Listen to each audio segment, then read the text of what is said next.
Olá, bem-vindos a mais um episódio da OPA Online. Hoje estamos aqui com o Tomás Martins e vamos falar sobre management, editoras independentes e sobre outras coisas. Obrigado, Tomás, por teres vindo aqui ao nosso convívio na OPA. Obrigado pelo convite. E começava por perguntar como é que nasce este teu interesse pelo acompanhamento de artistas, no fundo pelo management, como é que isto se desenvolveu na tua cabeça, se tiveste algum mentor ou alguma inspiração também. Olha, é engraçado. Que te levou a ir para aí. É engraçado porque, na verdade, sim, de um ponto de vista artístico. Eu comecei a dançar aos 15 anos e a dança fez uma coisa por mim muito importante, que foi abrir-me muito ao mundo e abrir-me muito ao meu mundo interior, ao meu universo interior. E eu estava, tipo, no nono ano a tornar uma pessoa bué, sei lá, bem complexada, bué, tipo, não consigo falar com as miúdas, não consigo, tipo, fazer nada. E então foi uma cena que, ao começar a dançar, comecei a descobrir uma paixão e descobri que tinha muito mais do que só um potencial de eu me mostrar ou de estar, tipo, nos holofotes ou de brilhar, mas era uma maneira de eu me conhecer e de me descobrir. E isso foi muito importante para mim. Por outro lado, eu sempre tive um lado bastante mais executivo ou intelectual, que eu sempre gostei de explorar, e fui fazer o curso de Direito. O meu pai é advogado, ele não me fez nenhuma pressão para isso, nunca senti isso, mas na escola havia um bocado a pressão para ir para um curso bom, porque eu era um bom aluno e abrir as minhas possibilidades e o caminho normal que te ensina, não sei o quê, então fui para o curso de Direito, um bocado sem saber porquê. Estava no meio do curso de Direito e eu continuei a dançar sempre. Estava no meio do curso de Direito e tive, pela pressão toda que eu punha sobre mim próprio, tive quase um nervous breakdown, tive quase um esgotamento nervoso e decidi congelar a minha matrícula durante um ano. E quando decidi congelar a matrícula durante um ano, decidi fazê-lo também numa perspectiva de uma sensação que eu tinha, que era a sociedade estar-nos toda a tentar levar para sermos todos iguais uns aos outros. E a minha irmã estava a estudar Psicologia e é uma pessoa muito próxima de mim, e a minha mãe é psicóloga, e havia uma componente sociológica nisto tudo, de eu sentir que a escola parecia que nos estava a empurrar para um caminho que era normal, que ao mesmo tempo não nos dava garantias nenhumas, e estávamos a viver ali os pós-crise, o pós-crise 2008, e estava tudo um bocado à toa. E eu congelei a matrícula e eu estava a ouvir muito Sam da Kid e a ler muito Fernando Pessoa. E essas foram as minhas duas grandes inspirações para eu querer construir um espetáculo. Esta era a minha ideia. Eu queria construir um espetáculo no São Luís.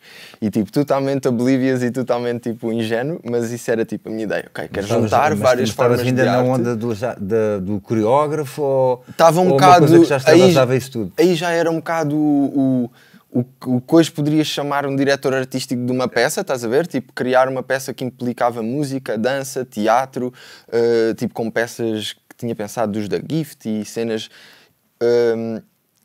enfim, era uma ideia. E essa ideia eu comecei a falar com bué artistas e bué pessoas ligadas ao meio e descobri muitas pessoas ao longo desse caminho muito importantes e que me foram basicamente trazendo à terra, dizendo, fazer um espetáculo no São Luís não é assim tão fácil, tens de ter uma experiência, autorizações, coisas dessas, e eu ok, então vou só fazer o que eu posso com o que eu tenho. Então comecei a juntar-me aos meus amigos que também tinham uma veia artística e comecei a fazer exposições e a produzir coisas mais pequenas, estás a ver? Experiências em Oeiras, sobretudo, que é da minha área, onde eu comecei a experimentar um bocadinho essa área. Mas agora deixa-me só interromper uma coisa. No teu período de faculdade e já mesmo no Direito, não sentiste nunca que o ensino que é ministrado de alguma forma pode direcionar alguém para um caminho como o teu agora? Sim, ou achas que eu só descobri isso mais tarde, okay. Mas sim, eu hoje em dia não sinto nada que foi tempo perdido. Eu acho que ter ido para lá foi muito importante para eu poder fazer hoje aquilo que eu faço da maneira que eu o faço. Eu na altura não sabia porque é que estava lá, mas quando saí do curso, ou seja, eu criei uma associação cultural em 2012, comecei a fazer algumas cenas com os meus amigos, voltei para a faculdade, bué revoltado, estes gajos não sabem, estava bem revoltado, mas voltei, acabei o curso, e quando acabei o curso, o o Slow J, o João Coelho, que é um meu amigo de infância, voltou de Londres e ele tinha estado lá a fazer um curso. E quando ele voltou de Londres, eu também estava numa fase em que este grupo e esta associação que eu tinha criado também estava um bocado... Mas a associação que tu criaste tinha a ver com... Eu criei uma associação cultural que se chamava Projeto Sente Isto. Okay? E o nome Sente Isto vem de uma música do Sam da Kid. Okay. Estás a ver? Que está numa compilação de beats, que é Beat Generation, uma cena assim. E tem lá uma cena que é o Sente Isto. E eu criei essa associação, mas depois comecei a sentir um bocado tipo, não sei, éramos muito amigos e eram amigos, mas uns estavam a levar a cena mais a sério, outros tipo, gostavam de escrever e gostavam de desenhar, mas tipo, eu estava mesmo a querer focar-me e queria mesmo fazer da arte a minha vida, quer seja de um ponto de vista como criador ou como tipo, a ajudar pessoas a fazê-lo. E o João voltou de Londres bué com uma vibe de eu quero lançar a minha marca aqui, eu quero fazer isto a sério, eu quero ir bater à porta a estúdios e encontrar trabalho para conseguir produzir o meu primeiro trabalho, o meu primeiro projeto. E estávamos um dia a conversar e ele disse, puto, olha, queres ser o meu manager? E eu tipo, não fazia a mínima ideia o que é que isso queria dizer e disse, puto, bora. Então, e foi assim, e depois, pronto, agora 5 anos, 6 anos depois, passei por todo um processo de criação de uma carreira independente com uma pessoa que é um dos meus melhores amigos e é uma pessoa com quem existe uma confiança muito grande e que me permitiu e deu bom espaço para eu cometer erros e para aprender. Exatamente, portanto no fundo todo esse percurso também com o Slow J, um processo de aprendizagem mas também de fundamentação de muita coisa que foste experienciando. Bem grande, foi sobretudo um processo de... Uma coisa que nós sempre falámos é tipo, nós sabíamos que ele ia errar e que eu ia errar, né? Tipo, nenhum de nós sabia realmente como fazer aquilo que queríamos fazer e como ajudar a construir Slow J, mas o melhor que nós tínhamos era a confiança que nós tínhamos, não quando está tudo bem, mas when shit hits the fan, estás a ver? E isso é que é bem importante porque confiávamos bem um no outro para tipo, e passámos por bons processos de aprendizagem, mano, desde a cena do... o João já tinha muita componente de tipo do início até ao fim, tipo a parte da mistura, da masterização, já era uma pessoa que tinha estudado engenharia de som, portanto já tinha bem esse know-how, mas a partir daí é tipo, ok, agora onde é que vamos fazer os CDs e fazemos CDs e como é que fazemos e temos que encontrar um designer, um grande amigo do João que é o Rui Gonçalves foi quem criou o logo e criou a capa e às tantas estávamos um bocado nessa dinâmica de o que podemos fazer por nós, bora fazer, e o que não soubermos fazer, bora aprender. Estás a ver? E assim fomos construindo a cena de Slow J. Ainda hoje Slow J é um artista independente, um bocado tipo tudo o que conseguimos fazer por nós próprios, nós fizemos. E isso foi bem importante para mim porque não libertámos processos de aprendizagem para outras pessoas que tinham mais experiência e se calhar conseguiam fazer com que o processo fosse mais rápido ou isso tudo. Mas para nós foi bem importante porque também construiu bem o nosso know-how. Sim, e por outro lado também conseguiram criar e de certa forma customizar uma coisa à vossa medida, exata, daquilo que, ou seja, sem ter que passar por processos às vezes de absorção de coisas que não são efetivas para vocês ou que não têm especial aplicação, portanto acabaram por customizar a coisa à vossa necessidade. Sim, eu aí sinto muito que a indústria mudou tão rápido e nós somos uma geração que está agora a começar na indústria, não é? Ou há 5 anos estávamos a começar na indústria e nós tínhamos uma visão fresh, não é? E uma visão nova para trazer para cima da mesa. E óbvio que é muito importante tu teres uma visão de quem já cá está há muito tempo, de quem já sabe como é que as cenas funcionam, e isso é muito importante, mas muitas vezes nós lidamos com a sensação de tipo, queremos fazer uma coisa arriscada, inovadora, e ter muitas pessoas que já passaram por várias experiências, já têm boa bagagem atrás, a dizer-nos tipo, não façam isso, tipo, joguem pelo seguro.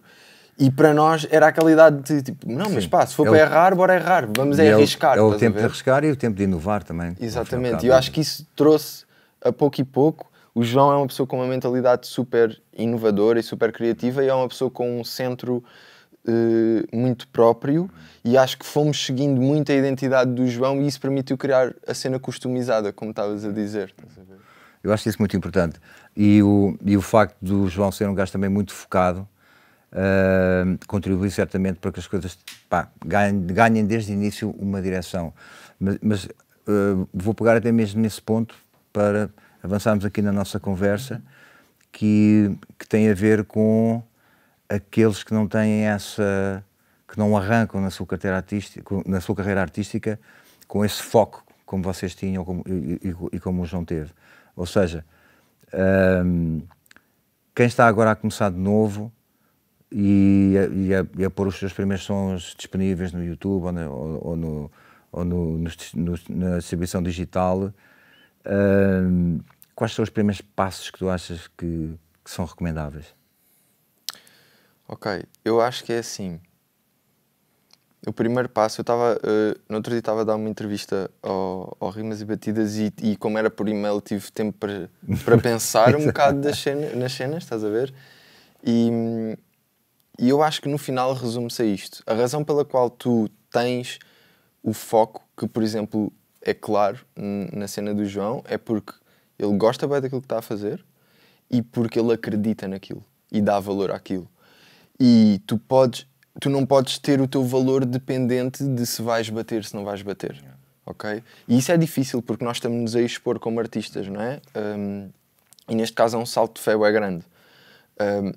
Mas eu acho que tu acreditares naquilo que tu estás a fazer é o primeiro ponto, porque a partir daí, porque tu vais ter que lidar com pessoas a dizer-te coisas que tu não necessariamente vais concordar, ou pessoas com certezas quando na realidade não há fórmulas, percebes? E eu acho que a primeira cena é tu saberes onde é que tu queres chegar, estás a ver? Porque tu não vais saber o como, mas tu precisas ter tipo um objetivo, yeah. E não deixares que os vários acidentes e as várias barreiras no percurso te mandem abaixo o suficiente para desistires. Porque o que mais acontece nisto, eu acho que existe muito uma cultura em Portugal de...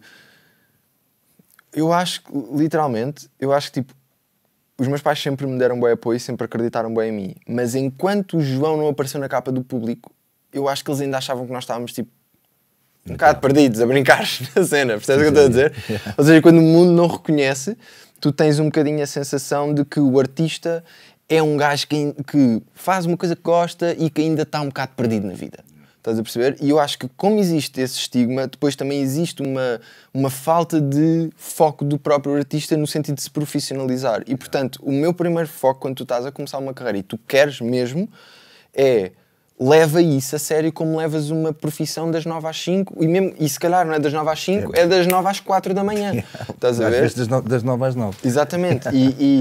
E não do ponto de vista de uma obrigação que tu tens, mas do ponto de vista de tipo, practice makes perfect. Não é? Portanto, tipo, para o João chegar ao nível de producing ou ao nível de vocal ou songwriting, ele teve que fazer bué. Estás a ver? Teve que fazê-lo bué vezes. E eu acho que existe muito uma cena... Nós também somos uma geração bem imediatista, num certo sentido, e sobretudo a geração que está a chegar agora, é tudo agora e tudo, tipo, fazes um vídeo e tem que ser viral e isso tudo. E eu acho que, tipo, é preciso uma ética de trabalho e é preciso uma certa obsessividade nisto, percebes? Tipo, um bocado aquela obstinação. Mas de um ponto de vista prático, eu acho que o foco, e até estamos a falar disto, é informação. É tipo, percebe o que é que quando tu estás a gravar uma coisa na tua casa e tens um ficheiro AVE, o que é que tu tens nas mãos? Compreende isso. Compreende o valor que isso tem, compreende como é que tu o podes pôr cá para fora e lá está. Por exemplo, em Portugal não havia nenhuma informação na nossa altura, tipo, não havia ninguém em Portugal a explicar-nos como é que íamos pôr a música independentemente no Spotify. Nós, por acaso, o João estuda em Londres, eu sempre tive facilidade de falar em inglês, fui ao Google, percebi how to get your music on Spotify, encontrei milhares de vídeos de YouTube. Como o João, para aprender a mexer no Ableton, é tipo, how to add this, tipo, não é? Tipo, a fazer este efeito, não sei o quê, e está lá tudo. E hoje a internet está lá tudo. Portanto, tu tens é que ter o interesse para desenvolver as várias áreas que te levam até ao teu público. E também te disciplinares a aplicá-las. Eu acho que isso também é bem porque isso é uma questão, pá, o YouTube, sendo uma riquíssima fonte de informação, também é de dispersão. Também gera uma brutal dispersão e, portanto, conseguiste ter foco dentro do YouTube, não é fácil. Mas esse aspecto a focar é interessante porque eu tenho dado por isso aqui muito nas nossas ações da OPA. Muitas vezes tenho aqui malta e que tu vês que há claramente ali um talento não tanto na área de produção, porque aqui são mais MCs, cantores, etc. Mas de vez em quando aparece um ou outro que também faz os seus próprios instrumentais. Mas falta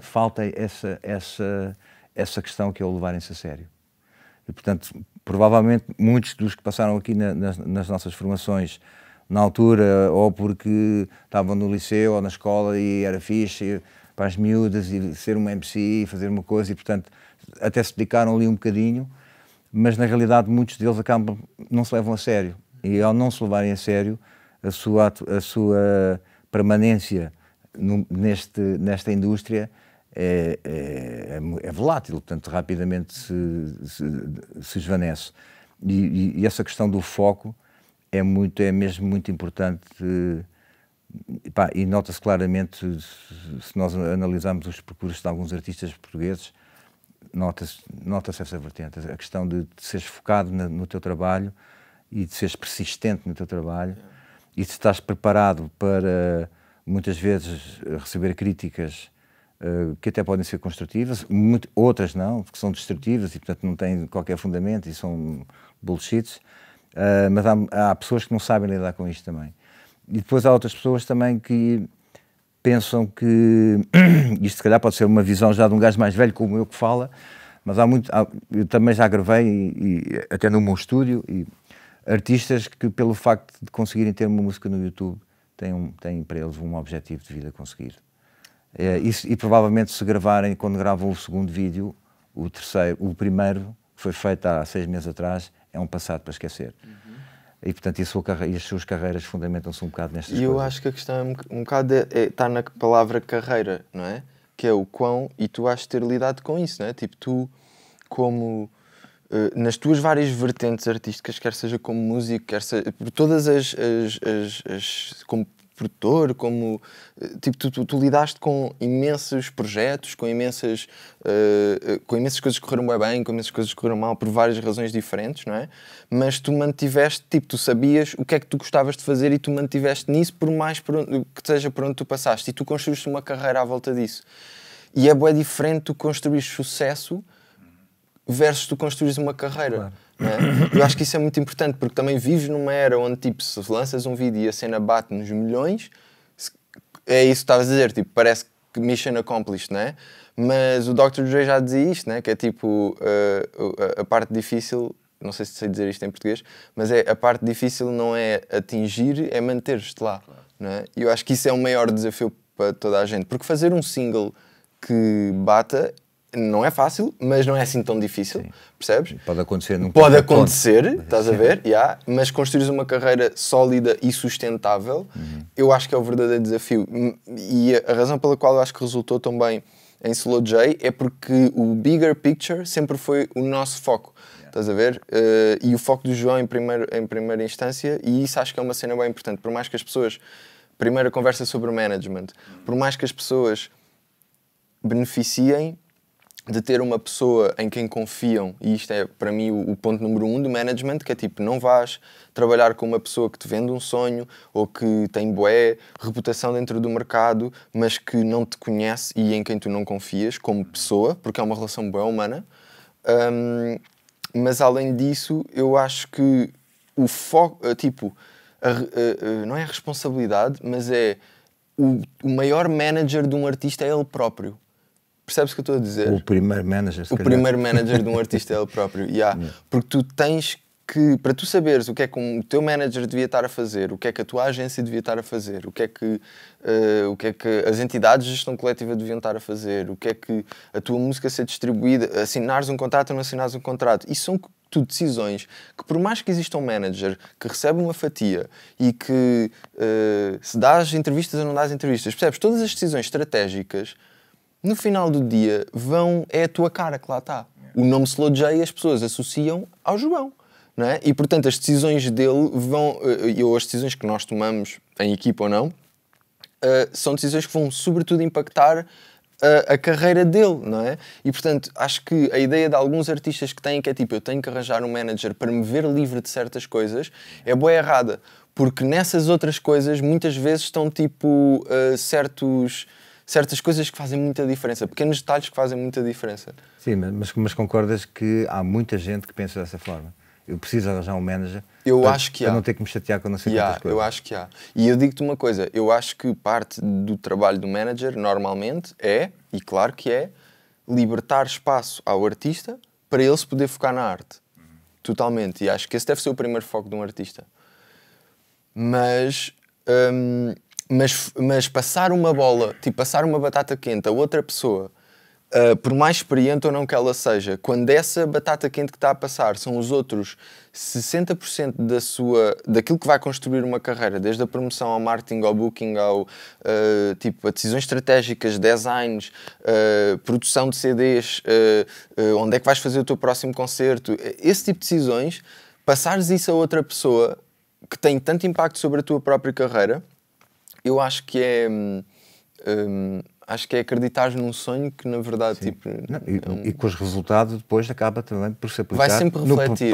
No próprio artista. Vai não é? sempre refletir. Porque nunca é a cara do manager, nem o nome do manager que normalmente aparece na comunicação ou naquilo que se fala. Ninguém associa Slow J ao Tomás. Tipo, nem é suposto fazerem, não é? Não estás a construir uma marca para que isso aconteça. Portanto, o facto de um artista ser mais responsável e ter essa consciência quando contrata um manager, ou por outro lado ser mais irresponsável e delegar da forma irresponsável uma série de responsabilidades no manager, acho que acaba por não ter a consciência de que se a cena der merda, é para ele que vai sobrar também. E eu acho que isso, falámos disso há bocado, e eu acho que isso é muito importante, por isso é que eu acho que a maneira, tipo, eu e o João, de um ponto de vista de construção de Slow J e dos caminhos que estávamos a construir, porque o meu foco também era sempre isto, como aquilo que eu estava a tentar construir, nós começámos no mesmo ponto, de um ponto de vista, tipo, estávamos os dois com alguma experiência a fazer aquilo, mas ainda não estávamos dentro do mercado, ainda estávamos a conhecer a indústria, temos a mesma idade e temos uma relação de confiança bem grande, e isso faz com que tu possas delegar certas coisas para uma pessoa que se calhar também não domina aquilo, mas tu sabes que ela está com pica, percebes? Está com pica para ir descobrir as coisas e não te vai lixar quando descobrir as coisas, vai partilhar essa informação contigo, percebes? E muitas vezes há muito esta ideia de tipo, se eu tivesse um manager, tudo ia correr bem. E isso não é verdade, estás a ver? Parte bué dos artistas e no final do dia a música vai falar mais alto, estás a ver? Vai sempre falar mais alto, estás a ver? Tu podes ter uma cena que rebenta agora e daqui a 2 anos ninguém se lembra, ou podes ter uma cena que demora muito mais a crescer, mas depois se mantém, estás a ver? E nós sempre visionámos muito mais isso, que é tipo, bora não preocupar-nos em fazer o hit mais não sei quê, bora construir uma cena que se mantenha, estás a ver? E que vá crescendo a pouco e pouco. E acho que isso é um dos maiores tipo, benefícios em Slow J também. Tá a ver? O que é que tu achas que um artista te tem que fornecer para tu trabalhares com ele como manager? Boa pergunta. Muito boa pergunta. Ok, vou utilizar a palavra que já utilizei 10 vezes aqui. Confiança. Acho que tipo, ou uma pessoa confia em ti e não é quando confia que tu vais fazer o melhor trabalho de todos os tempos, é tipo, ele também tem que ter essa crença em ti, claro, tem que acreditar que tu podes ser um valor, porque tu vais-lhe estar a comer uma porcentagem, né? E portanto ele tem que sentir que tu lá estares, vale os 20%, vale mais do que os 20% que tu lhe estás a tirar. Mas confiança no sentido de quando as coisas não correrem bem, tu precisas de confiar na pessoa que está atrás daquilo. Percebes? Daquela ação, daquele erro, daquela eu não vi, eu assinei e não vi, ou eu não tinha noção e mandei o upload com o master errado. Tipo, estas coisas acontecem, estás a ver? E é preciso confiança para lidar com este tipo de processos. Pá, e depois o foco para mim é comunicação. É tipo, um artista que não comunica com o manager e um manager que não comunica com o artista é meio caminho andado para dar merda. Estás a ver? E por isso é que eu sempre... E é assim, eu venho de uma perspectiva que é... Eu só há pouco tempo é que comecei a trabalhar... Eu comecei a trabalhar com o Papillon em 2018 e em 2019 com o Charlie. Estás a ver? E, embora tenha construído uma relação de muita confiança e de muita amizade com estas pessoas e que agora se suplanta a relação profissional, foi a primeira vez em que eu tive que assumir uma posição profissional antes de ter toda aquela solidez que tinha com o João, não é? E nesse momento era muito importante, tipo, há um salto de fé. não é? Do lado do artista relativamente ao manager, e ele tem que confiar na pessoa. Não, percebes? Tipo, acho que é confiança no ser humano e não na capacidade profissional, no skill, porque continuamos todos a aprender. E tipo, a sério, mano, eu não te falo de uma perspectiva minimamente especialista. Eu não sei nada disto à mesma, percebes? Tipo, do género, estou tão a descobrir, estás a ver? Mas também te punha a questão nestes termos, que é o manager não tem que necessariamente se identificar a 100% esteticamente ou musicalmente com o artista. É assim, eu só ponho as minhas mãos... Estou a pôr a questão eu sei. na negativa, ou seja, não. Ou seja, estava a pôr a questão nos termos de se tem que ser mesmo, se tem que haver uma identidade total entre o manager e o artista para que esse trabalho possa ser bem desenvolvido. Eu penso que não, mas diz-me tu. Eu não, na minha opinião, ou da minha perspectiva, é do género, tu não precisas de ter essa identificação de um ponto de vista artístico, se tu quiseres, mas de um ponto de vista pessoal, tu precisas ter um clique. Sim, as pessoas precisam de se dar bem. Sim, claro. Estás a ver? Agora, de um ponto de vista artístico, a minha questão é só, tu conseguias... É muito mais fácil tu venderes um livro que tu leste e que tu gostas, do que tu venderes um livro que tu leste metade das páginas, não conseguiste chegar ao fim e pá, não curtes assim tanto. Vais recomendá-lo? Vais, tipo, lutar por ele. Quando tiveres de trabalhar até às 4 da manhã, vais ficar a trabalhar até às 4 da manhã por uma cena em que tu não acreditas? Não sei. Eu acho que é tipo... Eu digo-te isto porque eu, com os Clipnoise, há uns anos largos atrás, trabalhámos com um manager, e que também depois acabou por ser Booker, que era um gajo do metal. E com quem ficámos todos de pé atrás quando nos abordou e nos propôs fazer a primeira tour europeia. E ficámos assim, porra, mas porquê é que vem um gajo do metal de repente? Nem fomos nós que procurámos, foi... Porque aquilo que eu depois concluí foi que efetivamente essa pessoa, independentemente de ser do metal, tinha uma visão estratégica para um projeto como o nosso, ok? E portanto o facto de ele vir do metal estava a funcionar como um estigma que não devia ser. Okay? Sim, era o teu preconceito relativamente à caixa onde tu te colocavas e ele se colocava, certo? Aquilo que eu realizei é que efetivamente aquela pessoa tinha uma capacidade de gestão de carreira e de estratégia, neste caso de booking, para um projeto europeu na altura que se estava a tentar desenhar, de turnê, e isso foi muito impactante para mim na altura, porque efetivamente abriu uma cabeça e fez-me pensar que eu não precisava ter um gajo do funk para eu continuar a fazer o meu funk, estás a ver? Assim como um gajo do hip-hop, se calhar não tem que ter um gajo do hip-hop só para a cena do hip-hop. E a minha pergunta vinha um bocadinho nesse sentido. Sim, não, mas isso eu concordo totalmente contigo. E acho que das capacidades mais importantes de um manager, ou de qualquer pessoa que tu contratas para a tua equipa, e isto também acho que também se estabelece, por exemplo, em assessoria de imprensa, que são áreas que implicam tu seres o intermediário entre o artista e outras pessoas. E eu até acho que o facto de teres esse know-how de conhecer outros movimentos artísticos e outras estéticas, é muito importante. Te ajuda muitas vezes a encaminhar coisas para um lado, a aproximar ou até a afastar, se for o caso, não é? Sim, mas aquilo que tu disseste, a palavra que tu usaste, ou o conceito que tu usaste, que eu acho que é muito importante e para mim é das coisas que eu mais desenvolvi ao longo dos últimos tempos, que é a visão estratégica.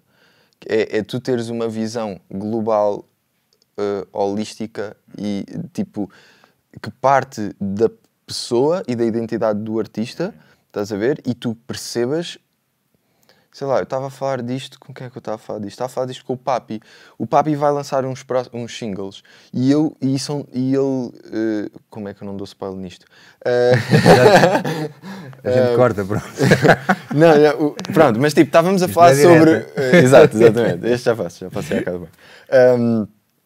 O Papi, estávamos a falar sobre o lançamento de 2 singles e eu tinha total noção de que um dos singles é um single...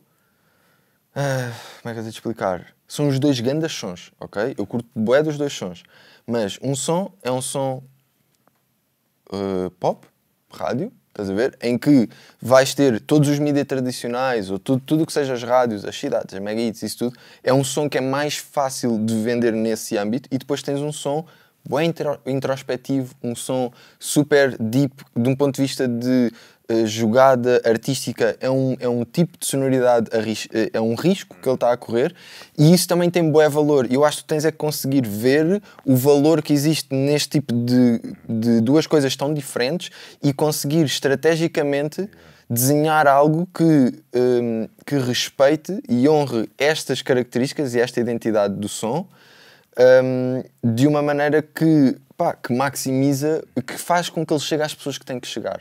Percebes? Porque há sons que são para chegar bué profundamente a ti quando tu estás num momento down e estás a ouvir com fones em tua casa, ou quando estás tipo introspectivo. Há outros sons que são para tu ouvires em festa com os amigos, há outros sons que são para tu cantares no carro, há outros sons, não é? Tipo, as pessoas usam a música de maneiras tão diferentes, não é? E às vezes não é a questão de chegar ao máximo de pessoas diferentes, é tipo que chegar às pessoas certas, estás a ver?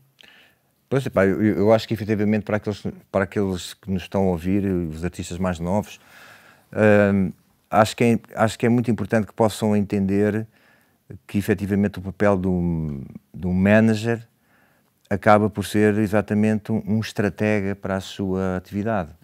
E portanto que devem ver isso, devem pensar nisso quando se pensa no manager, e só não pensar que é um gajo que, pronto, conhece umas pessoas e recebe uma percentagem, não sei, pá, porque é muito mais do que isso. É muito mais do que isso. E eu perguntava-te, exatamente para a construção de uma estratégia para um artista, o que é que tu, como manager, quais são as coisas em que pensas mais e quais são os critérios que tu usas e, eventualmente, as equipas que constróis também para depois te ajudarem a fazer nisto? Ok, há decisões que eu acho que são importantes. Imagina, bora pegar no exemplo de um álbum. Estás a ver? Tens um novo álbum, acabaste de receber os teus masters e tens 6 meses, tens planeado até lançar. E começas a delinear uma estratégia e vais lidar com certas perguntas. Vais ter perguntas como: qual é a equipa que eu construo à volta disto? Vais ter perguntas como: quais é que são os singles que eu escolho? Vais ter perguntas como: que negócios é que eu faço com as pessoas que estão envolvidas neste projeto? Como é que eu faço com que as pessoas que trabalharam neste projeto sejam valorizadas ou se já foram antes, mas percebes? Como é que yeah.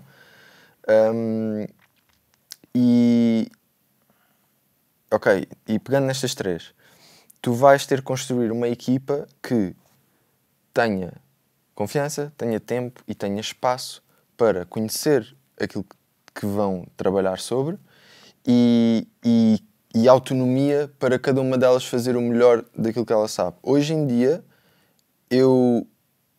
uma cena que eu acho que é fundamental é a parte do design, ou seja, precisas ter uma pessoa que consiga transformar visualmente o teu som e captá-lo visualmente numa nova obra de arte que é uma capa. Estás a ver? Isso é fundamental. E já devias estar a pensar isto antes dos 6 meses que tens para cuidar. Mas pronto, exatamente. Isso é uma cena. Depois vais ter que pensar em como é que eu vou apresentar isto às rádios. E aí vais precisar de falar da assessoria de imprensa. E a melhor pessoa para te falar disso é mesmo a Sara Espírito Santo. Também vamos ter aqui uma conversa com ela. Exatamente.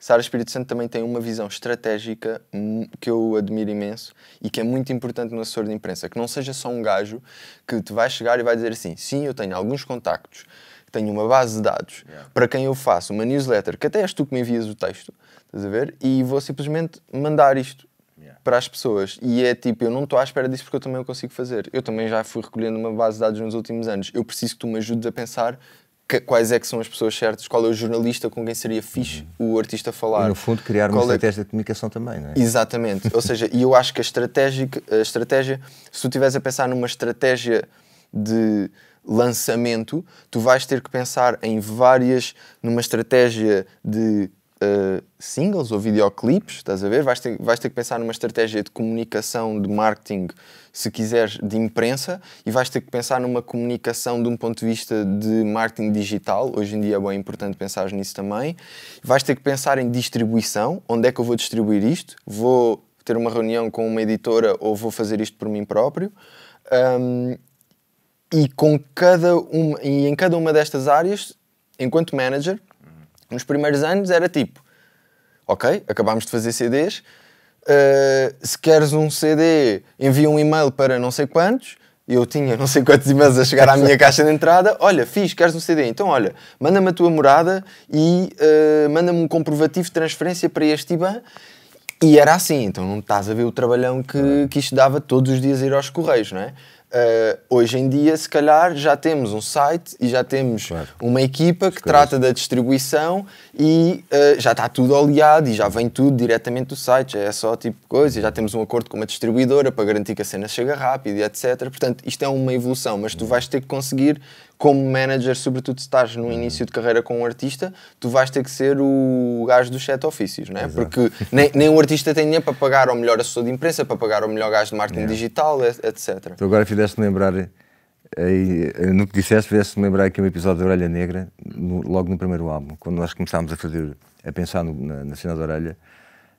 Havia uma coisa, ou seja, nós não tínhamos uma super estratégia, tínhamos algumas ideias de coisas que queríamos fazer. E a Inês Valdez, que começou a trabalhar connosco na altura como manager, ajudou-nos depois um bocado a desenvolver essas ideias. Lembro-me que havia uma coisa que nós tínhamos tomado, a banda tinha tomado a decisão, que era tentar, embora fosse difícil com os números envolvidos, mas pronto, tentar que a música falasse mais alto e que não fossem as nossas caras que puxassem o projeto para cima. E por isso inventámos aquela cena do Sleep Face, pôr as caras. E que foi a capa do vosso álbum. Foi a capa do primeiro disco. E pósteres e não sei o quê. E depois, a primeira entrevista que demos foi uma entrevista fake, ainda no tempo do MySpace. Completamente forjada, gravada no meu estúdio, com as vozes todas manipuladas, com uma história mais louca, que eu já nem me lembro, mas uma história... Um dia destes vou recuperar. Todos concordaram no Alibi? É o que estás a dizer? Arranjámos ali umas personagens numa história. Quem eram os Orelha Negra, de onde é que vinham, tudo com vozes pitchadas e fazemos isto e somos artistas de teatro e encontramos à noite, não sei onde, e coisa. Uma história beta crazy. Quando se pôs a questão de lançar de fazer a apresentação aos mídias do primeiro disco, ficámos naquela, como é que a gente vai fazer isto? De maneira a manter coerente a estratégia. Mantendo aqui uma coerência. E até que ponto, na altura, pensávamos nós, também é que os jornalistas terão interesse numa banda instrumental que não tem cantor, não tem nada. E então a Inês lembrou-se de uma ideia que achámos fabulosa. E isto eu acho engraçado porque é uma história... Eu estou a falar nisto com um certo ar lúdico, mas na realidade isto acabou por ser uma estratégia. Portanto, isto para quê? Para as pessoas que nos estão a ouvir, não imaginem que uma estratégia é agora irmos para um gabinete, escrever esta merda toda e fazer 500 gráficos e não sei o quê. Às vezes as ideias surgem e aplicam-se.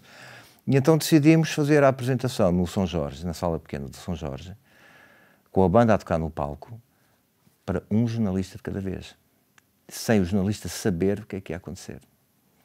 E, portanto, já me tinha falado disso. Chamámos na altura, não sei se foi o Valenciano, a malta toda, 5 ou 6, que eram convidados a ir ao São Jorge assistir a uma apresentação, mas não sabiam em que condições. E, chegavam, sala vazia, cortina fechada, era conduzida a uma cadeira no centro da sala, apagavam-se as luzes e a banda tocava 5 músicas só para ele. Fechava a porta e não houve entrevistas, nem houve nada, era só isto. Claro que isto teve um impacto. O impacto que teve foi um jornalista odiou a ideia e, portanto, desprezou, achou-se muito maltratado porque não teve direito à entrevista e ficou muito chocado. Um falhou, mas 4 deles passaram da meia página para 2 páginas centrais. Pronto. E essa estratégia, que foi assim meia, contada assim, é meio lúdica, mas na realidade tinha um fundamento. E falas de uma cena bem importante que eu acho que é das coisas... O que eu acho que é mais importante é em que todos esses passos dessa estratégia vocês tinham um princípio e o vosso objetivo foi, ok, então na capa do nosso álbum como é que nós aplicamos esse princípio? No videoclipe como é que nós aplicamos esse princípio? Na estratégia de comunicação à imprensa como é que nós aplicamos esse princípio?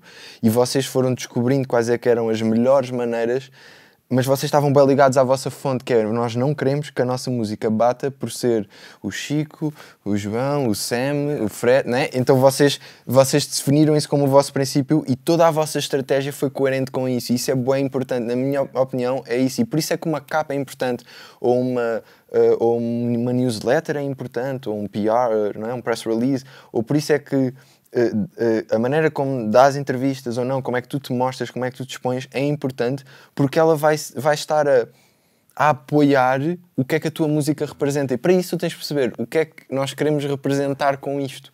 Estás a ver? E eu acho que muitas vezes o manager acaba por ser a pessoa também que tem a capacidade de, ao interpretar estes brainstormings assim meio crazy que os artistas têm, ou seja, é a pessoa que, no fundo, consegue interpretar esse brainstorming e transformá-lo e aplicá-lo em ações concretas. Yeah, eu acho que isso sim, totalmente. Que é tipo, ok, então vamos falar com aquela pessoa e já pensaste em falar qual é o teu amigo que tu sentes que podia melhor representar esta cena, então qual é que é o realizador que é mais fixe para... Não é? E eu acho que essa é a questão, que é tipo, saber, é tipo nós... Eu às vezes defino-me um bocado etericamente como dream catcher. Que é tipo, e a verdade é essa, tipo, a minha cena é realizar sonhos. E tipo, quer sejam os sonhos que vêm de mim próprio, quer sejam os sonhos que venham de pessoas em que eu acredito, tipo, a minha maior função como manager é tipo, tens esse sonho, concordamos nesse sonho, acreditamos nesse sonho, então eu vou ajudar-te a garantir que esse sonho se torne uma realidade, estás a ver? E isso é bem múltiplo, lá está, tipo, cada pequeno passo, desde que esteja a comunicar de uma maneira coerente a música, não é? Porque isto está tudo... Quando falamos... E isto é muito interessante, acho eu, que é... Quando tu falas numa capa de um álbum, tu estás a falar com um designer ou com um fotógrafo, imagina. Estás a ver? E quando fazes um videoclipe, estás a falar com um realizador. E eles também são artistas, não é? E, portanto, tu tens que ter... Mas estas peças estão a servir a tua música, não é? E, portanto, tu tens que encontrar um equilíbrio que muitas vezes não é fácil de encontrar entre a liberdade que tu dás a um realizador para ele ser artista, não é? E a liberdade que tu precisas para comunicar eficientemente o que tu estás a tentar comunicar. Estás a ver? E isso acho que muitas vezes é um trabalho de mediação, é um trabalho que implica uma sensibilidade emocional bastante grande da parte dos artistas, mas também de um manager que consiga perceber como fazer com que todas as pessoas que estão a trabalhar para o mesmo fim continuem a trabalhar para o mesmo fim. Estás a perceber? Continuem focadas tipo, numa visão e que essa visão seja o mais clara possível. Estás a ver? Eu acho que também que o manager também tem uma preocupação que o artista não tem que ter necessariamente, que é estar dentro do mercado e conhecer exatamente os exemplos que estavas a dar.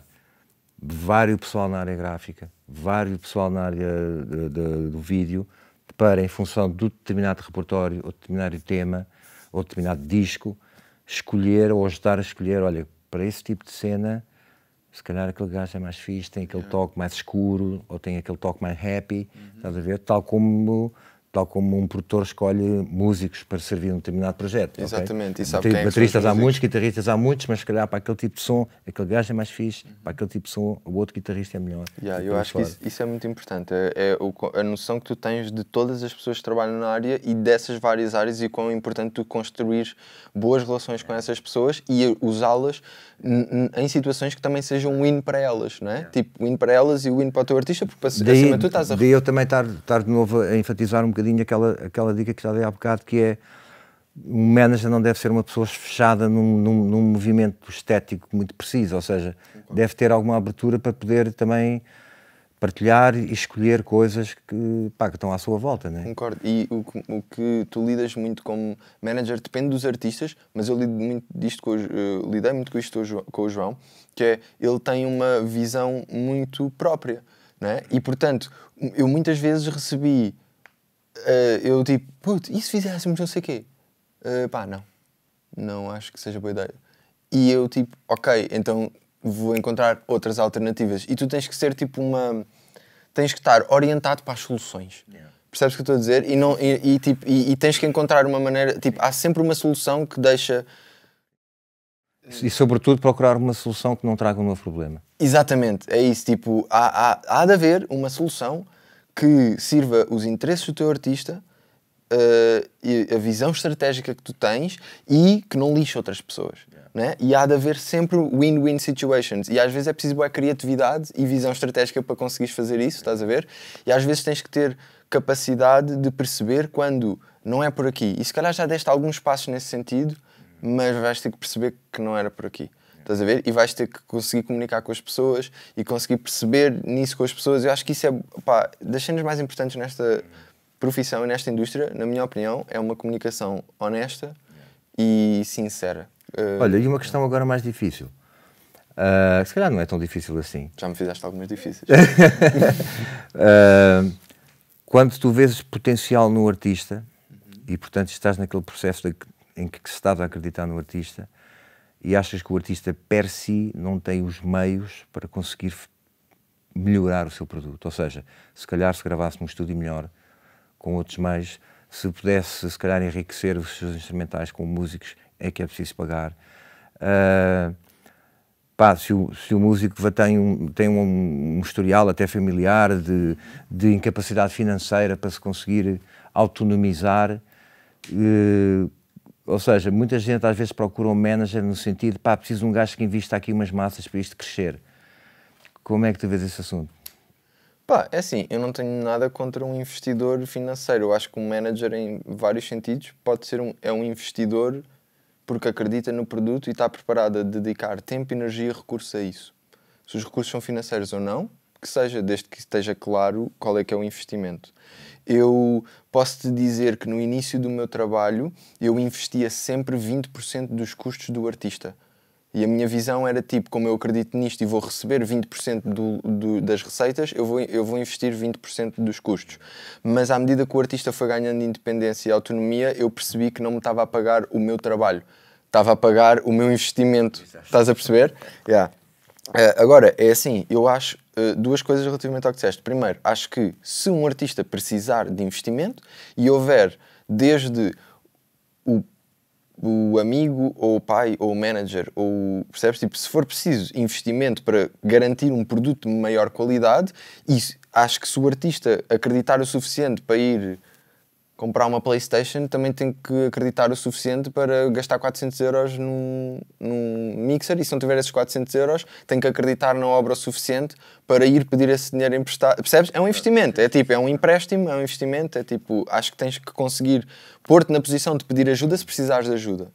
Relativamente à cena de um manager avançar dinheiro, eu não tenho nada contra, tipo, moralmente falando, nada contra. Acho que, tipo, se forem situações, mas eu acho que o manager deve trabalhar um artista em direção à sua própria autonomia, não em direção à necessidade e à dependência de um artista relativamente a si próprio e vice-versa. Mas concordas que há muita gente que pensa que se eu encontrar um manager, tenho alguém que aposta em mim e que me vai pagar as coisas. Tu has de ter mais experiência do que eu nisso, ou seja, eu sempre fui, desde que comecei a fazer management, eu sempre escolhi muito a dedo as pessoas com quem eu trabalhava, sempre estive dentro de um meio de pessoas, a partir desse momento, antes estive muito mais nesse âmbito, mas não sei, sempre me reuni de pessoas que estavam a fazê-lo de um modo relativamente profissional e que tinham alguma noção desse aspecto. Tinha algumas pessoas que já me pediam para ser manager, mas acho que nunca cheguei até esse ponto, pessoas que achavam que eu ia pôr dinheiro, mas acredito que pode existir essa ideia de que, tipo, ok, é aqui uma pessoa que vem-me retirar o desafogo, o afogo, vem-me desafogar financeiramente. Eu acho que, tipo, é raro o manager, sobretudo as pessoas que estão aqui há mais tempo, que vão pôr dinheiro se não acreditarem mesmo que aquilo vai dar dinheiro de volta, porque é um investimento. Ninguém te vai investir se não achar que vai ver o dinheiro de volta N+, não é? Mas yeah. E depois tinha outra coisa a dizer, mas esqueci-me. Vamos avançar.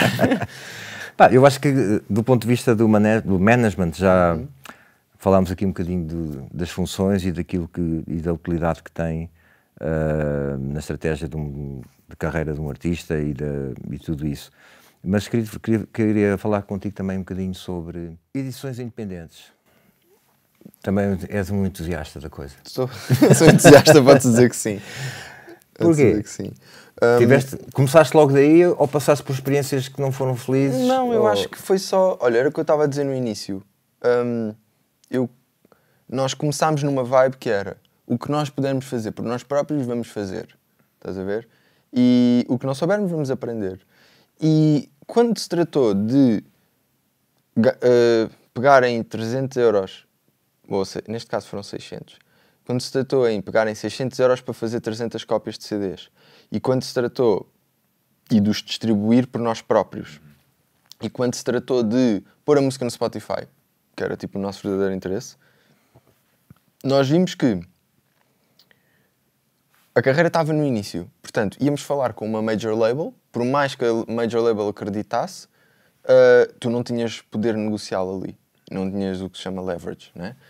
E se podias fazer por ti próprio e reter, de um ponto de vista financeiro, mais ninguém te tinha ajudado a construir aquele produto, né? E tu pensavas, eu posso pôr a música na TuneCore, na DistroKid, na AWOL, tipo, em milhares de sítios, e retenho ou 91% ou 100% dos meus royalties, ou 95%, e comparando com um negócio de distribuição com uma editora em que eles vão buscar 20 a 30%, dependendo das situações, a nossa previsão foi só, por que não fazê-los nós? Estás a ver? Agora, isto não é all fun and games. Isto é, quando começas a fazer dinheiro, sobretudo, ou seja, acho que a edição independente aqui faz mais sentido falarmos de um ponto de vista digital. Se tu quiseres falar sobre a parte dos CDs, não tipo... Só, assim. Ou seja, eu acho que é do género, fizemos a edição independente física porque ainda hoje estamos a debater muito isso. Faz sentido ou não faz sentido continuar a vender CDs? Será que só devíamos fazer vinis? Será que... como é que os devíamos vender? Será que devíamos fazer um acordo com uma editora para distribuir isso e para expor na FNAC ou o que seja? Ou faz sentido vendermos tudo pela nossa loja online? A nossa ideia foi sempre, bora criar o mínimo de intermediários possíveis entre nós e o nosso público. Quanto mais direto for essa comunicação, melhor. Se tivermos algo a ganhar em pôr um intermediário, eu não sou nada contra. Eu não sou nada daquelas pessoas que sou independente porque odeio as majors. Não tenho nada dessa ideia. Estás a ver? Eu acho que as majors têm um papel importante. Há muito boas pessoas, até estávamos a falar da Paula Homem, é uma pessoa formidável, e eu sei que existem editoras que têm um papel ativo, e quando as editoras acreditam, o tipo de estrutura que uma editora tem consegue catapultar e ajudar certo tipo de projetos. Quando tu estás no início e tu queres construir a tua carreira e tu acabaste de pôr 3 anos ou 2 anos ou 1 ano da tua vida e do teu sangue num projeto, não só não teres poder negocial, mas o facto de hoje em dia tu poderes fazê-lo, é tipo, percebes, de antes gastavas 15 mil euros, 30 mil euros, até 30 mil euros para fazer um álbum. Hoje em dia tens um PC, tens o Ableton Live e fazes um álbum. Tens um microfone, compras um bundle na FNAC da M Audio que consegue ter o microfone, a placa de som, e está feito. E o resto está tudo no YouTube tutoriais. Portanto, é possível desde a produção, ou seja, desde o processo criativo até ao processo de difusão de uma obra, tu teres controle sobre isso. Portanto, é bem importante tu percebas como é que eu o faria se fosse eu a fazê-lo, okay? E perceberes quer ou não quer fazê-lo. E depois, fazendo, vais encontrar questões que ainda agora eu estou a encontrar e estou a descobrir. Mas, e falando do ponto de vista de distribuição digital, a maior parte dos agregadores digitais são estrangeiros, não são portugueses. Portanto, como é que... Se calhar já agora também vale a pena explicar para quem está a ouvir e está a começar estas linguagens do que é um agregador. Não é? Ok, que pois, tens razão. Que é um agregador. Tens razão. Opa, basicamente, desculpa, força. Toda a distribuição digital oficial passa por uma estrutura que aglutina todos estes conteúdos e que depois os redistribui pelas diversas plataformas que existem online.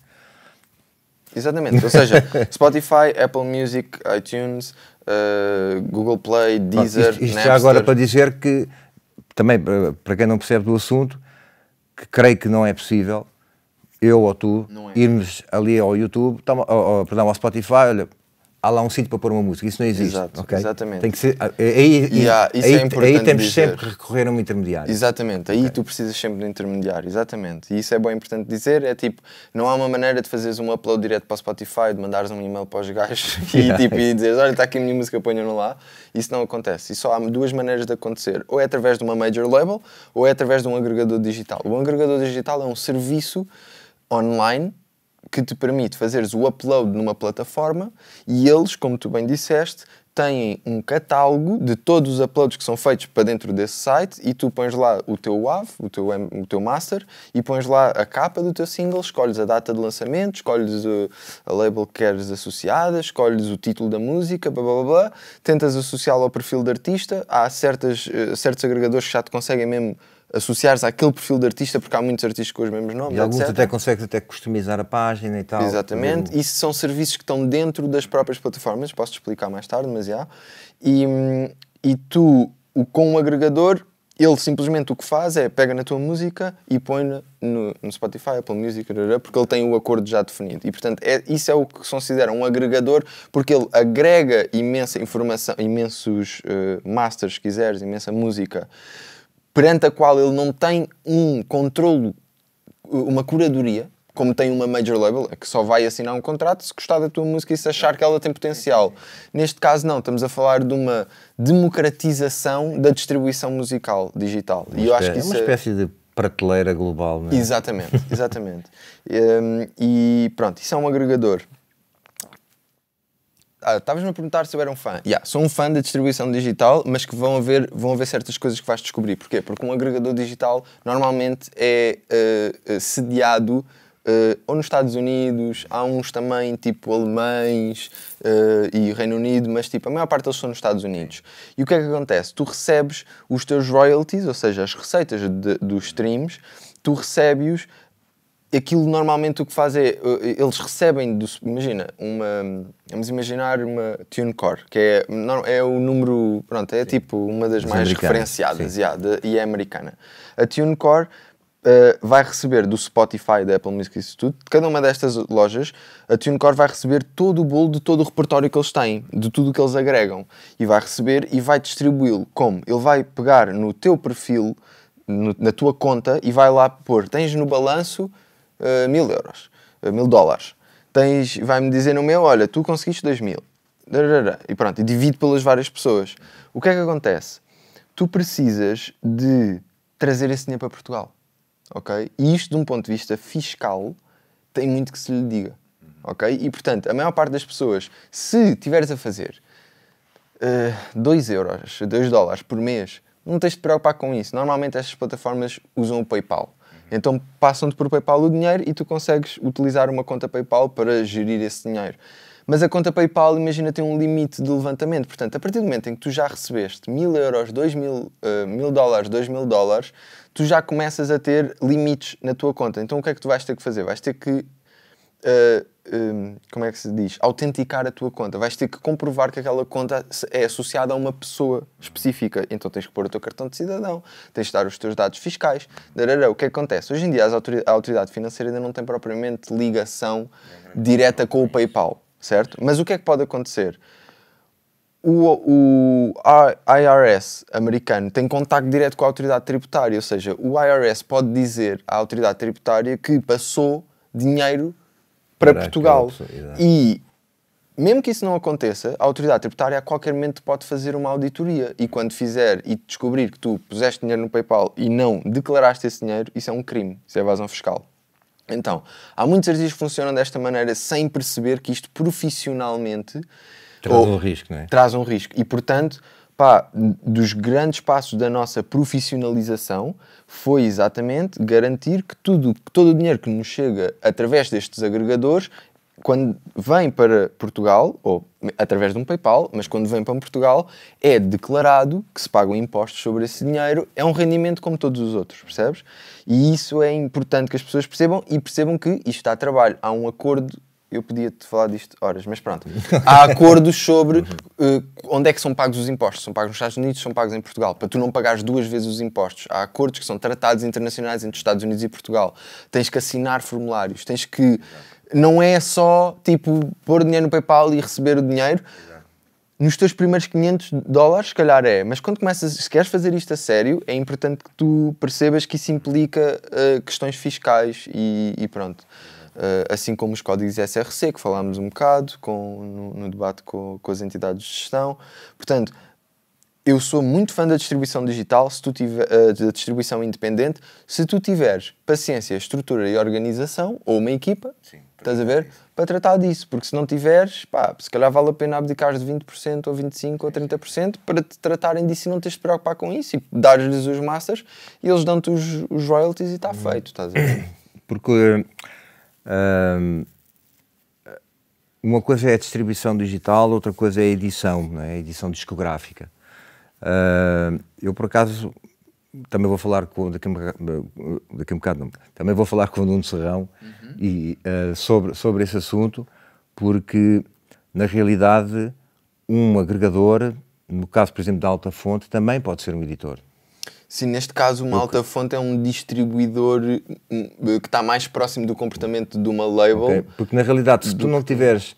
Ou seja, tu produzes o teu conteúdo, né? Fazes o teu disco, e se o teu primeiro caminho é ir à TuneCore, a tua label, se não criares um nome para a tua label é a TuneCore. Sim, embora possa... lá está, se não criares um nome, porque eu tenho a possibilidade de, quando faço um upload na TuneCore, dizer que aquilo está licenciado da mesma maneira que tu podes, por exemplo, a Bridgestone tem um acordo com a Sony. Então o que acontece é que nos créditos aparece licenciado à Sony por Bridgestone, Richie Campbell e Bridgestone, o que seja. Ou seja, tu tens maneiras mesmo dentro desse processo de pôr lá o nome da tua label. Tu consegues fazê-lo, não é impossível. Eu na TuneCore não sei porque nunca usei com um álbum há muitos anos de um grupo que gravei no meu estúdio, mas foi das minhas primeiras experiências com distribuição digital, já lá vão, das primeiras mesmo, estávamos todos a anhar ainda naquilo. Okay? Mas, por exemplo, na AWAL, tu crias uma label dentro da AWAL, ou seja, tu assinas um contrato com a AWAL e é-te disponibilizada uma conta e nessa conta, no fundo, é a tua label. E podes gerar vários artistas. Tu podes ter vários artistas, que é o caso que eu tenho lá, sei lá, acho que tenho lá a primeira mixtape da Orelha, que não foi editada, nunca saiu vendida física, não é? E tenho lá também 1 ou 2 discos de Fun Connection e talvez o primeiro EP de Fogo Fogo. Ou seja, a minha label acaba por ser, dei-lhe o nome do meu estúdio, que é Nascer do Som, e tenho lá esses produtos dentro do site da AWAL. É um bocadinho assim que funciona na TuneCore, não sei exatamente como é que é, sim, mas deve ser semelhante. É menos... Cada agregador tem o seu próprio modelo de negócio e tem o seu próprio funcionamento e as suas próprias features, as suas próprias características que definem o comportamento desse agregador. Se calhar uma AWAL está mais virada para labels independentes, se calhar uma TuneCore está mais virada para o artista que faz, para o músico que só lança por si só, e elas, tipo, há sempre possibilidades e elas estão cada vez a crescer mais. Até porque os próprios agregadores, muitas vezes, têm como clientes labels, não é? Exatamente. Portanto, sei lá, aqui em Portugal, a Universal, a Sony, a Valentino Carvalho, todos eles recorrem para a distribuição digital, têm que recorrer sempre a um agregador. Portanto, o facto de trabalhar o agregador não significa que só funciona para artistas independentes. Não, exatamente. O agregador é no fundo uma prestação de um serviço de distribuição. Entre as lojas e quem tem os masters para distribuir. E que tem todo esse catálogo disponível em todo lado e que até extravasa o áudio, também tem vídeo, não é? Sobre isso. Ainda do ponto... A tua label, concretamente, como é que foi a história? Nasce simultaneamente com o Flow, com a Flow J? Não, imagina, em 2013, como eu te disse, eu construí uma associação cultural que se chamava Projeto Sentisto e, entretanto, quando eu comecei a trabalhar com o João, passei por muitas coisas, não me vou alongar no que se passou, mas comecei a focar-me mais em management e como é que eu ia ajudar Slow J a crescer e a desenvolver-se. Isto foram 2015, 2016, 2017, estes anos. Estrada, videoclipes, produção de espetáculos no Time Out, no Art Club, tipo, viveu muito à volta da construção de carreira do ponto de vista estratégico aqui, e o meu foco, comecei um bocado a construir ou a transformar a marca Sentiste como a minha marca de management. Foi um bocadinho assim que isto foi transformando. Depois, em 2018, o que aconteceu foi que o João começou a produzir o Papillon, e esse foi um tipo de negócio, se tu quiseres, que implicou investimento. E implicou investimento. O Papillon estava a trabalhar no restaurante, queria lançar o álbum, o João queria muito produzir o álbum do Papillon, e nós passámos por todo um processo de produção, sobretudo eles os dois, juntos a construir o Deepak Looper. E nós tínhamos muita sensação de tipo, nós tivemos a dar muito sangue para criar este produto e agora tipo vamos largar isto, tipo vamos simplesmente tipo, sei lá, dar isto ao Papi e ele que se desenmerde, tipo, não, então sentimos muito, tipo, e também havia, o Papi é uma excelente pessoa, é uma pessoa que construiu uma grande relação connosco, criou-se uma empatia natural, criou-se uma empatia, uma ligação natural, e ele também tinha esse interesse, então foi aí que eu acho que ainda unofficially se criou a nossa perspectiva como uma label, porque era tipo, entretanto o Zizou, que também é um nosso amigo de infância, juntou-se à nossa equipa, então começámos a ser eu, o João e o Zizou, e depois quando foi a altura de lançar o Deepak Looper, foi a nossa primeira vez que estávamos a comportar-nos como tipo acabámos de trazer um artista para dentro deste núcleo, estás a ver? Então esse foi o primeiro comportamento de label. Nós nunca o chamámos assim, mano, eu ainda hoje... É label, é coletivo, é agência, é o quê? Enfim, já foi tanta coisa. Ainda é a associação, o espírito da associação ainda. Tem um bocado, exato, olha, tem um bom espírito de família a juntar-se para maximizar a expressão individual de cada um de nós, estás a ver? E é tipo, o que cada um de nós consegue fazer para que o outro cumpra o seu potencial, essa é a vibe de Sentiste, estás a ver? E depois, claro que ao longo do tempo vamos nos profissionalizando, há certas coisas que eu, por ter a formação em Direito e ter este interesse no management, nos direitos de autor, essas coisas, começo a desenvolver essas áreas e ajudo os artistas nessas áreas, e de um ponto de vista estratégico, o Zizou começa a desenvolver a parte de distribuição e é ele que faz a parte mais comercial, se quiseres, e de vendas e isso tudo, então ele começa a desenvolver essas skills e os artistas também beneficiam disso. Os próprios artistas, foi o João a fazer o site, o João faz mixing agora para o criador, foi ele que me misturou a voz e o background track dos meus episódios. Portanto, nós estamos a ajudar uns aos outros a cumprir os nossos sonhos, estás a ver? E essa é a vibe. E aí em 2018 construiu-se tipo Sentiste como uma entidade, se quiseres, e criámos uma empresa. E eu aí caguei no projeto, ou seja, no conceito do projeto, e então criámos uma empresa chamada Sentiste. E assim foi. Um outro aspecto importante também que eu acho que o artista hoje em dia tem que estar bastante envolvido é na sua imagem nas redes sociais. Nós aqui, há um ano atrás, estivemos juntos num workshop organizado pela Lucy, que no momento não sei se ainda trabalha convosco, mas na altura trabalhava em concreto com o Papillon, e que me revelou um mundo digital em termos de Instagram e de Facebook que eu desconhecia completamente, e acabámos todos a comentar o workshop. Provavelmente faria sentido fazer um bacharelato daquilo para chegar ao nível da Lucy e compreender o quão profundo hoje em dia pode ser a atividade, e é a atividade nas redes. Como é que tu, no papel de manager, concluíste isso e como é que todo esse processo se desenvolveu? Olha, a Ana Lúcia, para nós, Lucy, é uma pessoa que, desde que tem 19 anos, que produzia, tipo, ela moveu muito a comunidade de hip-hop, ligada ao hip-hop em Sintra. E ela é skater e tem uma perspectiva super, jovem, e é uma pessoa cheia de iniciativa. E ela foi das primeiras pessoas a levar, e até acho que levou Valete a Sintra, tipo, pela primeira vez, uma cena assim, levou ela na Halloween, tipo, e ela, é uma pessoa cheia de iniciativa. E ela estudou na FLEG e fez um curso de marketing digital.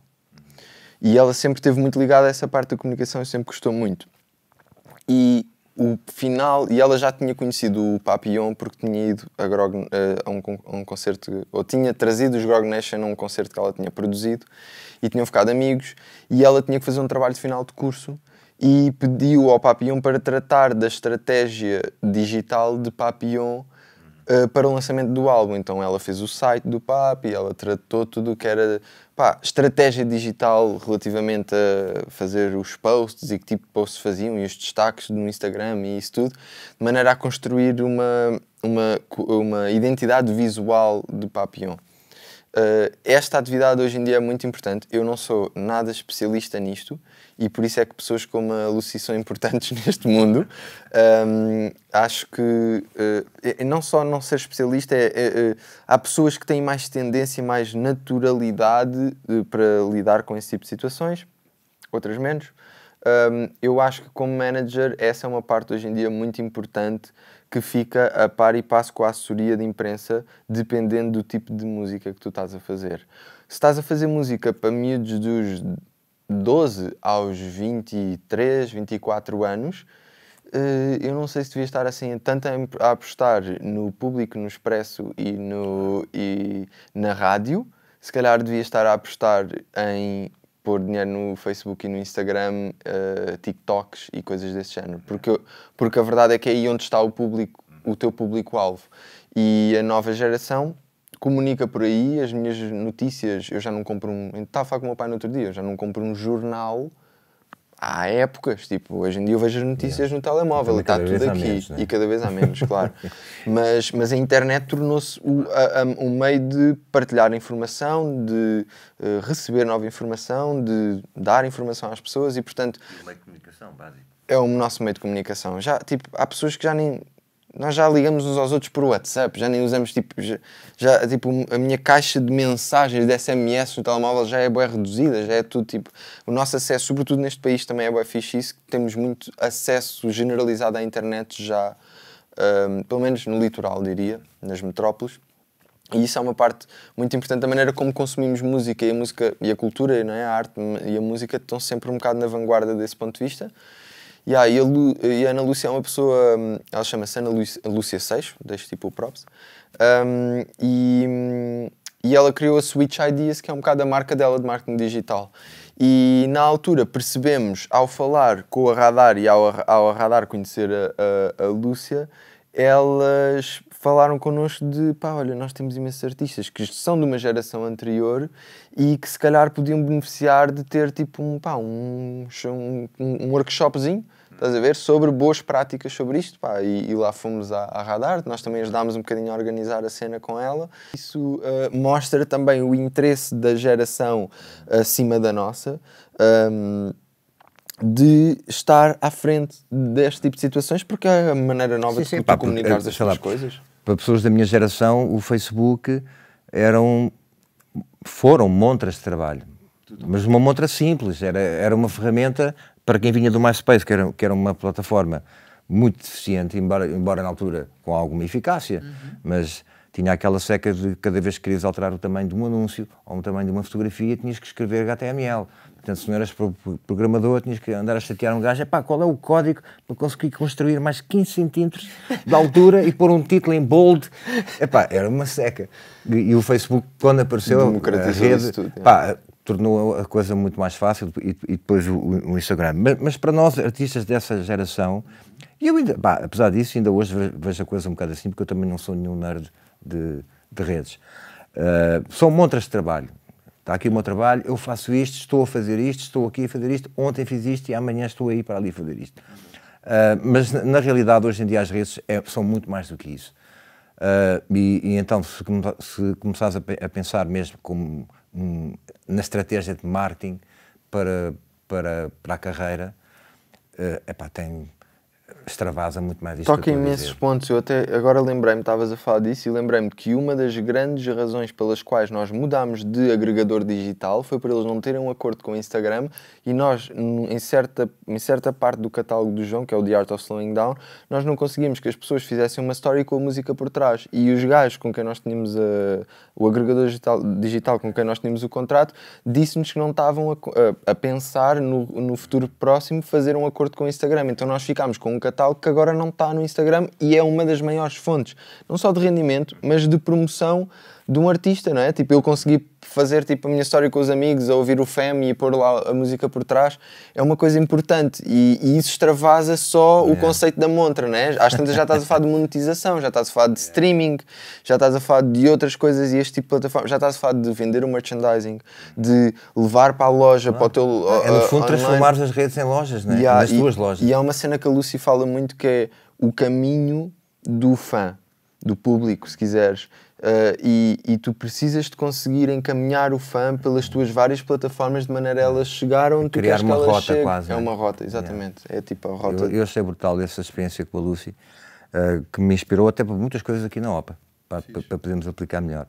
Olha, para fechar esta parte do management, antes de falarmos do management, perdão,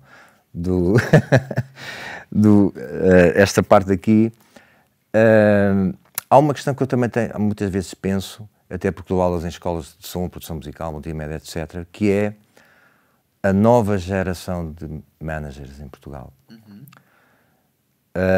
Eu, da experiência que tenho, e também, sou músico aí há 30 anos, ou uma coisa assim do género, acho que as coisas estão a mudar, mas não estão a mudar à velocidade que eu gostaria que mudassem. Não noto, apesar de algumas escolas terem alguns cursos, ou terem cursos com módulos onde se fala sobre criação de espetáculos, gestão de eventos, marketing cultural, etc, etc, parece-me, corrige-me se não sentires o mesmo que eu, não vejo grande apetência em malta a querer abraçar um bocado esta profissão, este trabalho do management. Eu acho que é uma causa e consequência, não é?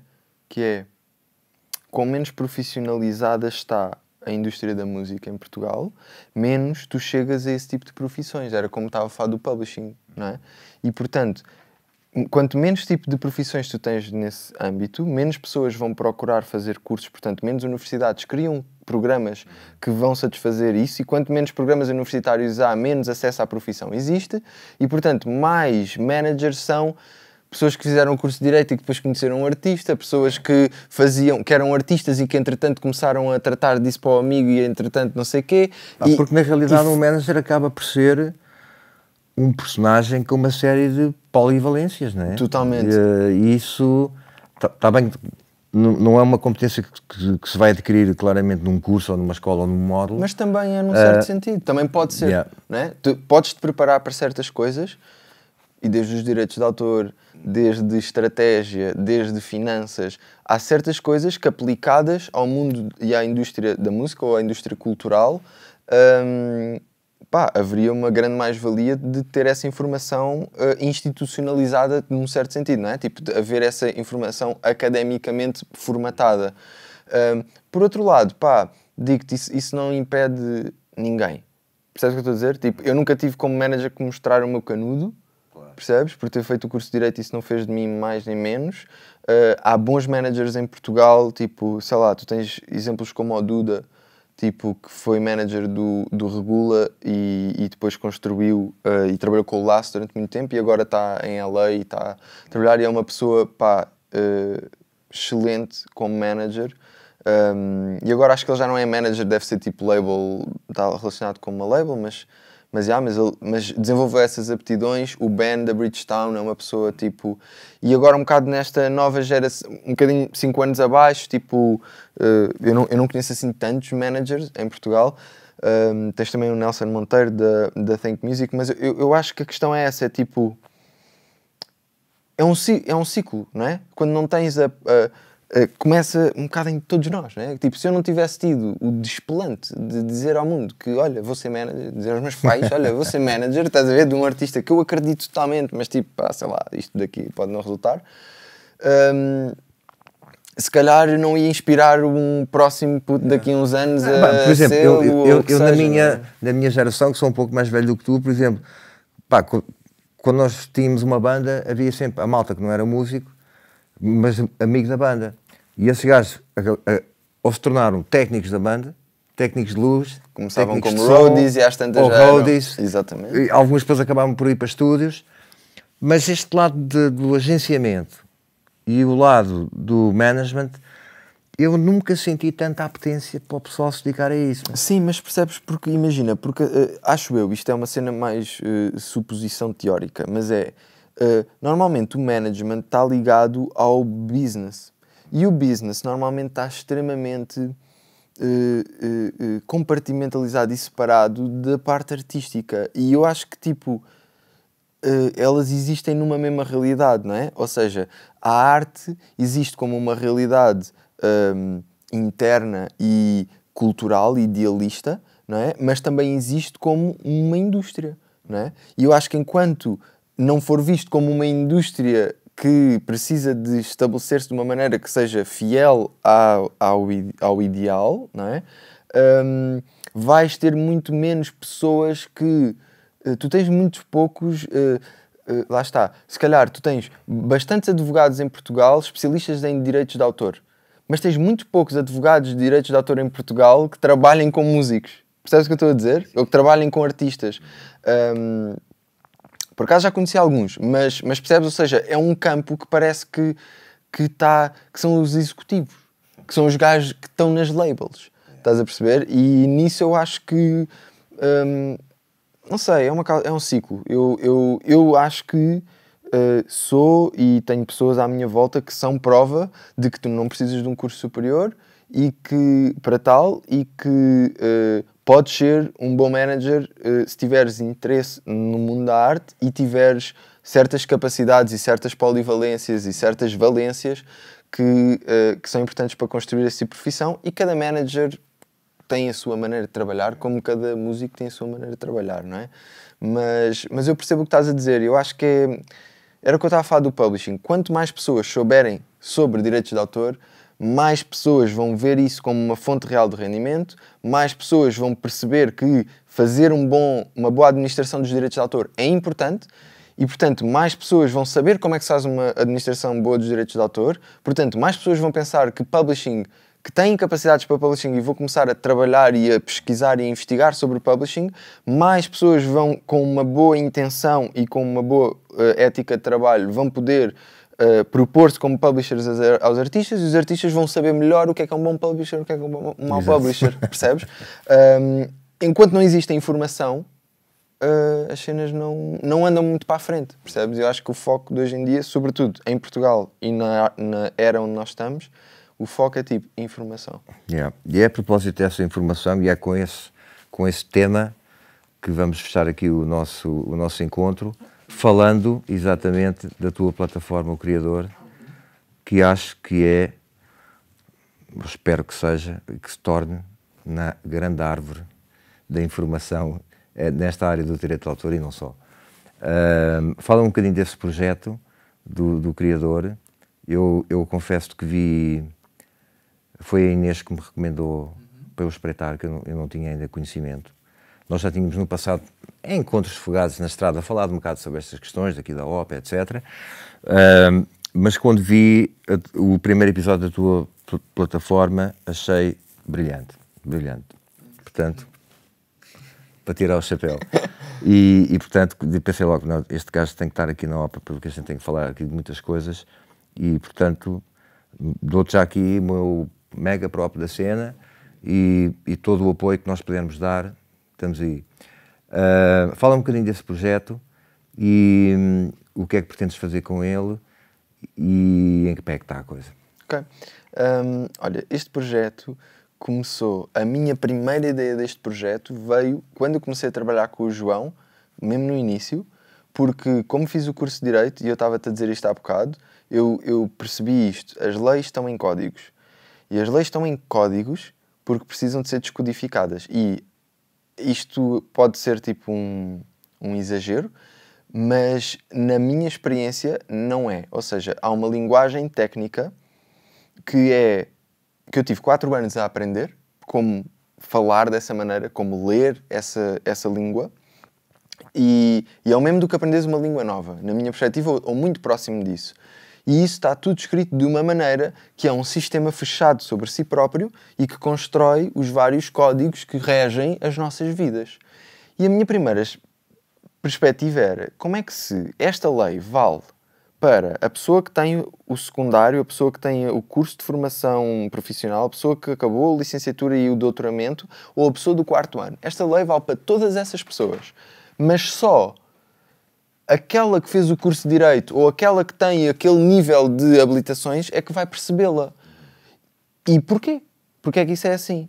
E, portanto, esta ideia era muito a ideia de que a informação tem que estar mais acessível. Porque se a informação é importante para mim, e para ti, e para a Inês, e para o Zizou, e para o João, e se essa informação é importante para todas as pessoas, porque é que só uma delas é que tem é o intermediário entre a lei e a pessoa que vai precisar de a saber, não é? E que vai ser impactada por essa lei. E aí tens toda uma...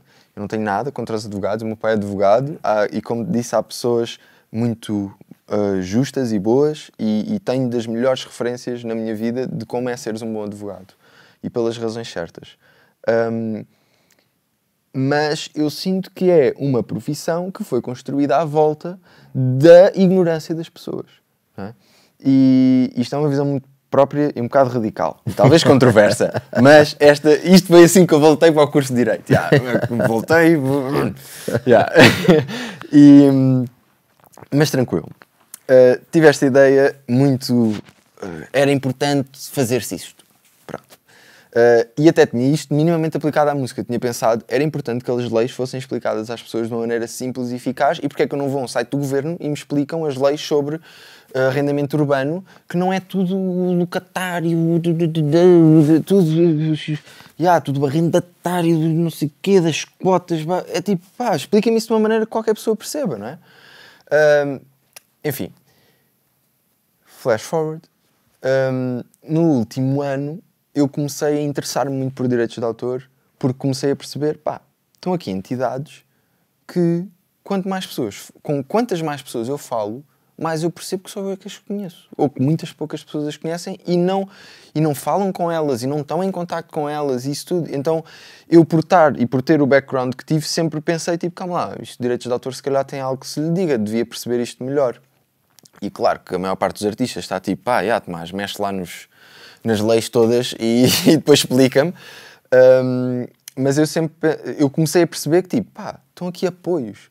Tipo, uma grande amiga minha e ex-namorada minha, a Inês, ela era bailarina há 10 anos, bailarina profissional, campeã europeia de salsa.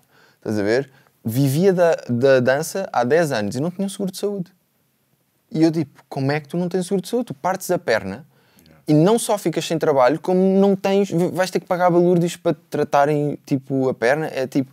E depois percebi que inscreves-te na GDA e tens um seguro de saúde gratuito. Olha, bora lá à GDA, bora tratar disto, inscreve-te. Ela teve nos morangos com açúcar e participou nos morangos com açúcar. Quanto dinheiro é que ela já não perdeu de comunicação pública por causa dos... que ainda hoje passa? Mas eu acho que tu tens a consciência de que, embora a SPA, pela antiguidade que tem, é uma entidade, embora muitas pessoas não percebam bem como é que funciona, mas sabem que existe. A palavra autor em Portugal associa-se sempre à SPA. Sim. Mas nas camadas jovens, alguns já ouviram falar da SPA, não se inscreveram porque é caro, ou não se registram as obras porque é cara a primeira a inscrição inicial, mas a maior parte, para não dizer 100%, desconhece completamente o que é a GDA e a Audiogest e por aí fora. E eu aí digo-te, e falámos disso ontem, e eu discordo da posição, ou melhor, tenho posições mistas. Sim, estas entidades estão disponíveis. Sim, estas entidades têm ações de formação, onde vão às escolas e vão aos sítios. A minha geração e a geração abaixo da minha não está nas escolas de atores. Percebes o que eu estou a dizer? Está no Instagram, está no Facebook, está no YouTube. E, portanto, tu queres falar para essas pessoas, não fales com um curso de formação especializado, onde ainda por cima lhes dizes os direitos de autor e as entidades de gestão coletiva. Percebes? Para eles é desinteressante. Estás a ver? Mas se tu lhes disseres, olha, a tua obra gera dinheiro, e se tu não estiveres inscrito em certas entidades, tu não vais buscar e ele vai ser distribuído por outras pessoas, se calhar tu já começas a levantar as antenas. Percebes? E, portanto, a minha cena foi... Tem que existir um esforço do ponto de vista destas entidades de comunicarem de uma maneira mais eficiente e mais atual. isto para mim é claro. Estás a ver? Elas estão disponíveis, tive muito boas experiências e pá, em qualquer uma delas receberam-me de braços abertos, como te disse, mas eu primeiro tive que chegar até elas, não foram elas que chegaram até mim, percebes? E eu acho que elas, como representantes dos autores, dos artistas, dos produtores, elas têm uma responsabilidade de chegar a nós antes de nós termos que ir desencantá-las dos códigos, estás a ver?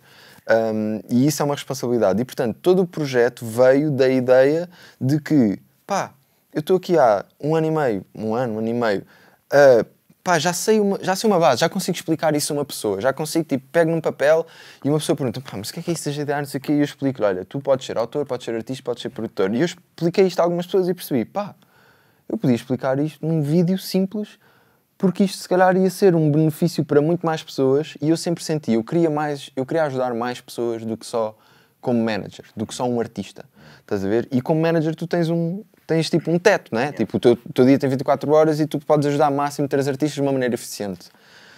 E comecei a sentir que eu guardar certa informação não me ia beneficiar minimamente, não ia gerar valor para mim, percebes? Ia só manter as pessoas longe da informação que elas tipo, têm que ter acesso, estás a ver? E se as entidades não estavam a fazer isso, e se ainda ninguém o tinha feito, foi tipo, olha, vou fazer eu. E a ideia do Criador surgiu como uma plataforma que não só de direitos de autor, começou nessa ideia porque era aquilo que eu tinha estado mais interessado. O próximo episódio eu estou a pensar fazer e vai sair em breve sobre a distribuição digital independente e, portanto, a minha ideia é trabalhar temas relativos a como construir uma carreira artística em Portugal, independente e sustentável, estás a ver?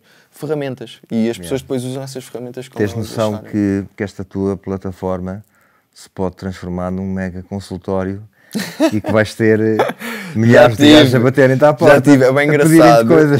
Já tive, é bem engraçado porque tipo, eu já lidei com o backlash de dizer, tipo, se tiveres alguma dúvida, mandem-nos uma mensagem para não sei o quê, do nada tenho bué pessoas a fazer-me perguntas bué específicas.